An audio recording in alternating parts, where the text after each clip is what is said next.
L'aigua és un element caudal per la colonització d'un territori.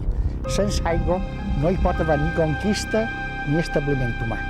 Quan el rei en Jaume I conquistà Mallorca l'any 1229, els moros ja havien construït una xarxa d'aqueductes i síquies que duen aigua a Palma des de la font de la vila i des de la font d'en Basté o de la Bastera.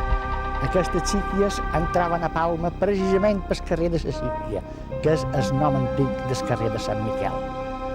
Entre la font d'en Basté o de la Bastera i Palma encara queden vestigis d'aquests aqueductes i d'aquestes síquies, com aquesta molt a prop del monestir de la Real, on ara mos trobam. Estos milenarios conductos de agua no durarán mucho más tiempo en pie. Tarde o temprano las nuevas urbanizaciones de la periferia de Palma terminarán con ellos. Pero nuestra pregunta no va por ahí. El origen del agua suministrada a la Medina musulmana es la font d'en Basté o de la Bastera.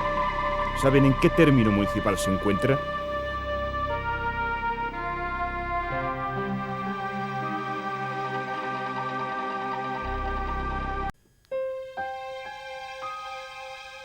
Todas las ciudades musulmanas tenían una perfecta infraestructura que facilitaba agua a toda la población.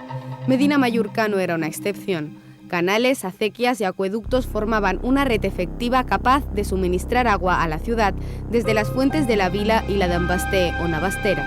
Cuando el rey Jaume I llegó a la isla se encontró con una compleja red que llevaba el agua a Palma a través del carrer de la Síquia, conocido ahora como la calle San Miguel. Parte de esos acueductos y acequias milenarias continúan en pie, pero las urbanizaciones periféricas amenazan su supervivencia.